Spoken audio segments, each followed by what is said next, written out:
दुनिया का कोई भी सिद्ध महापुरुष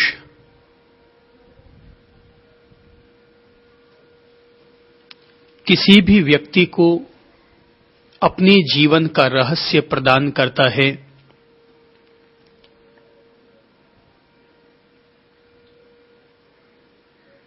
तो ऐसा करने से पहले वह उस व्यक्ति की परीक्षा लेना मुनासिब समझता है। बगैर परीक्षा लिए न तो कोई आचार्य अपने किसी विद्यार्थी को सफल घोषित कर सकता है और न ही कोई योग्य सद्गुरु अपने किसी भी शिष्य को जीवन की सिद्धियां या रहस्य प्रदान किया करता है। इंसान के लिए जरूरी है कि वह पहले जिस व्यक्ति को रहस्य प्रदान करना चाहता है उस व्यक्ति की पात्रता की परीक्षा अवश्य कर ले। बगैर पात्रता के अगर कोई भी चीज प्रदान की जाएगी तो वैसे ही व्यर्थ हो जाएगी जैसे कि कौवों को दिया गया ज्ञान व्यर्थ हो जाया करता है। यदि मोतियों का ज्ञान देना है तो जरूरी है कि वह हंसों को दिया जाए, पर अगर कचरे का ज्ञान देना हो तो जरूरी है कि वह हंसों की बजाय कौवों को दिया जाए। बगैर पात्रता उपलब्ध किए न तो कोई व्यक्ति ज्ञान और रहस्य प्राप्त कर सकता है और न ही दिया जा सकता है।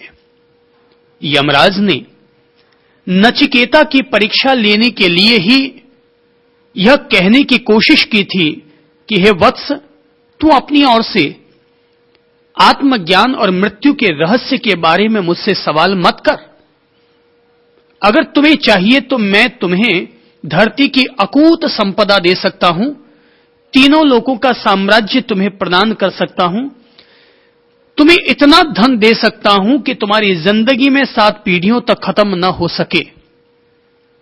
तो जितनी चाहे उतनी रमणियां, पत्नियां, सुंदर स्त्रियां मैं तुम्हें दे सकता हूं, लेकिन ये जो तुमने आत्मज्ञान और मृत्यु का रहस्य जानने की रट लगा रखी है, कृपा करके मुझे मेरे द्वारा दिए गए इस तीसरे वर से मुझे मुक्त कर दे। यमराज ने अपनी ओर से कोशिश की थी कि पहले यह देख लिया जाए कि इस इंसान की रुचि कैसी है। पहले तो प्रलोभन दिए, और प्रलोभन देने के पीछे प्रयोजन यही रहा होगा कि यह व्यक्ति इस आत्मज्ञान का रहस्य प्राप्त करने का पात्र है भी या नहीं है। दुनिया में 2 तरह की रुचि होती है। एक रुचि भोगों की रुचि कहेंगे और दूसरी रुचि जिसे कि हम आत्मज्ञान की रुचि कहेंगे। एक कहलाती है पराविद्या की रुचि और दूसरी कहलाती है अपराविद्या की रुचि अर्थात अविद्या की रुचि। तो भोगों की रुचि वाले लोगों को अंततः भोग ही रास आते हैं, लेकिन जिनकी मुमुक्षा में, जिनकी मति और सन्मति में पराविद्या, आत्मविद्या, ब्रह्म विद्या की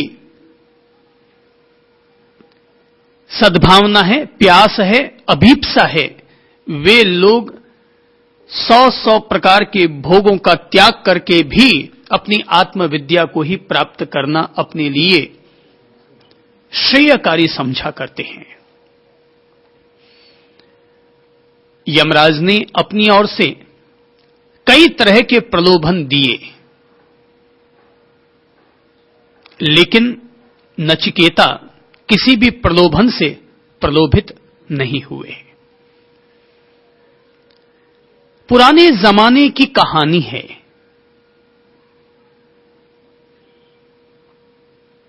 एक ब्राह्मण कि जिसका नाम था कपिल अपने गुरु के पास अध्ययन करने के लिए गया, जिसके यहां पर वह भोजन करने के लिए जाया करता था उसकी पुत्री और वह दोनों एक दूसरे से प्रेम मोहब्बत करने लग गए। या हो सकता है कि उनके यहां अन्य कोई महिला रहती होगी या अन्य कोई कन्या रहती होगी, उससे उनका मोहब्बत हो गया। एक दिन दोनों वहां से भाग गए, छिपकर रहने लगे। कपिल ब्राह्मण श्रम करने का आदी नहीं था, कमाने का अभ्यस्त नहीं था। अब पत्नी शादी करके ले आया है तो उसकी जरूरतों का भी उसे ख्याल रखना होगा। तो उसे पता चला कि नगर का राजा अल सुबह जो भी ब्राह्मण जाकर उन्हें दर्शन देता है और मांगता है, वह उसे मुंह मांगा दिया करते हैं। सोचा कि सुबह सुबह निकलूंगा, पर हो सकता है कि मुझसे पहले कोई और पहुंच जाए, इसलिए अर्धरात्रि में ही निकल पड़ा और बीच में राज सैनिकों के द्वारा चोर समझते हुए पकड़ लिया गया। अगले दिन राजा के सामने पेश किया गया। राजा को लगा कि यह आदमी चोर नहीं है। राजा ने कहा कि तुम जो कुछ भी है सत्य सत्य बता दो, मैं तुम्हें माफ कर दूंगा। उसने बिल्कुल सच सच बता दिया कि इस तरह से मैं एक लड़की के प्रेम में हो गया, घर से भाग गया, गुरुकुल से भाग गया और इस तमन्ना के साथ घर से निकला हूं कि ब्राह्मण का दर्शन करने वाले को या ब्राह्मण का दर्शन देने वाले को आप 2 मासा सोना दान में देते हैं। तो मैं इसी सद्भावना के साथ निकला कि आप मुझे 2 मासा सोना दे देंगे। कहते हैं राजा उनकी बात से अत्यंत प्रसन्न हुआ, उसकी सत्यता से, उसकी सरलता से, उसकी निष्ठा से, और कहा ठीक है ब्राह्मण, तुम 2 मासा सोना मांगने के लिए आए हो, ठीक है मांग लो, जितना तुझे चाहिए उतना मांग लो, तुम जो मांगोगे मैं तुम्हें दे दूंगा।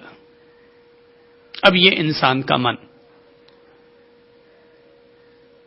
कि 2 मासा सोना पाने के लिए निकला हुआ कपिल ब्राह्मण सोचने लगा, ओ राजा ने जब आदेश दे ही दिया है कि तुम जितना चाहोगे उतना दे दूंगा, तो फिर 2 मासा सोना क्या मांगना, 2 तोला सोना मांग लेता हूं। अरे 2 तोला सोने में क्या होगा, 100 स्वर्ण मुद्राएं मांग लेता हूं। फिर मन कहने लगा 100 में क्या होगा, 1000 स्वर्ण मुद्राएं मांग लेता हूं। फिर लगा 1000 में फिर भी नगर सेठ तो मेरे पर हावी ही रहेगा, तो बोले कि 1 लाख स्वर्ण मुद्रा मांग लूं। बोले नहीं, ये भी खत्म हो जाएगी, 1 करोड़ स्वर्ण मुद्रा मांग लो। अरे 1 करोड़ स्वर्ण मुद्रा मांग लूंगा तब भी राजा तो मेरे पर हावी ही रहेगा, तो क्यों न राजा से उसका राज्य ही मांग लेता हूं। कि तभी राजा ने फिर संबोधित करते हुए कहा, अहो भाई क्या हुआ, तुम किस सोच में डूब गए। अरे तुम मुझसे मांगना चाहते थे, मैं इंतजारी कर रहा हूं, मांगो जो तुम्हें मांगना है मांग लो।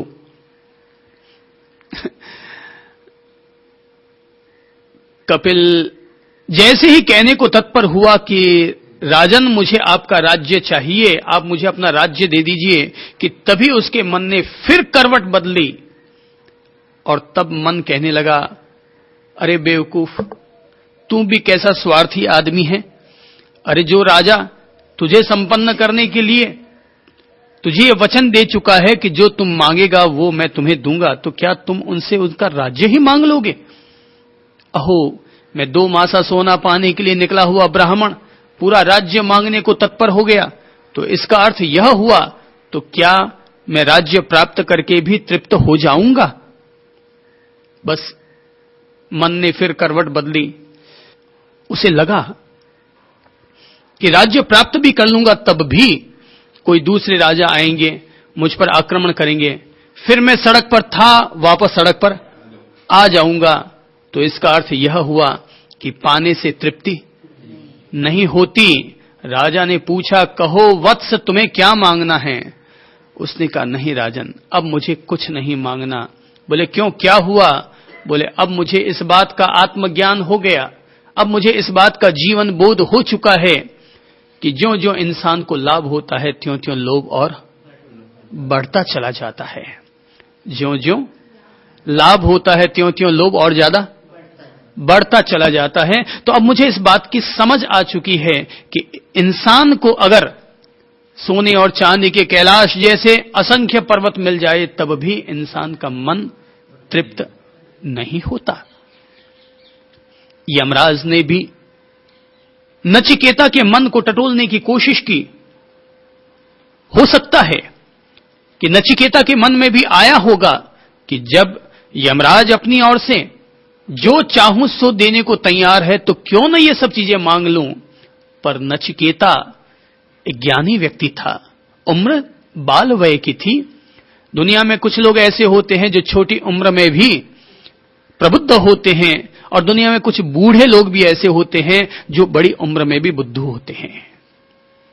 ये तो व्यक्ति के ज्ञान का विकास कहां तक हुआ है ये अपने अपने पर निर्भर करता है। कुछ लोगों को 15 साल की उम्र में भी ज्ञान की ऐसी ऊंचाइयां उपलब्ध हो जाती हैं कि दुनिया उन नचिकेताओं से, उन ध्रुव, प्रहलाद, कार्तिकेय, अतिमुक्त, इन लोगों के पास बैठ करके सत्संग किया करती थी।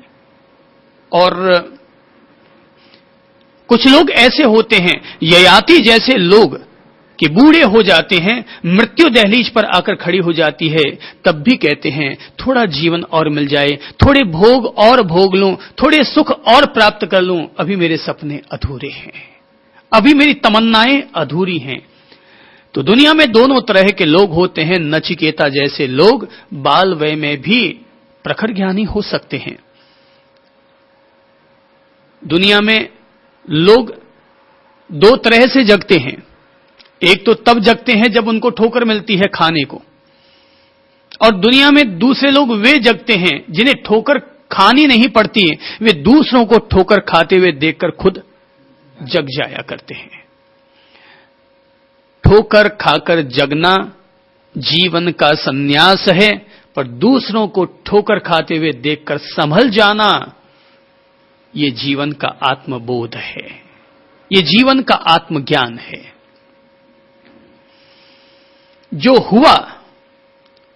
जो हुआ वही सो होना था, अब भी मौका है संभल चलो।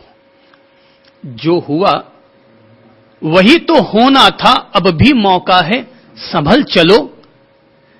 क्या हुआ भोर के भटके हो, अब भी संध्या है लौट चलो। अभी भी हमारे जीवन में ऐसी संभावनाएं बनी हुई है कि हम अगर चाहें तो अपने अपने जीवन के बोध क्षेत्र की ओर लौट सकते हैं, और अगर वही गधे की लातें खाने की इच्छा हो तो जिंदगी में इस जन्म में ही नहीं, जन्म जन्मांतर तक अपन लोग वही लातें खाने के आदी हैं और वही लातें खाते रहेंगे। ये तो समझ का फर्क है। कोई व्यक्ति महावीर बन जाता है, कोई व्यक्ति गौशालक रह जाता है, कोई व्यक्ति गौतम बुद्ध बन जाता है, और कोई व्यक्ति गौतम बुद्धू बना हुआ रह जाता है। दोनों तरह के जीवन में संभावनाएं रहा करती हैं।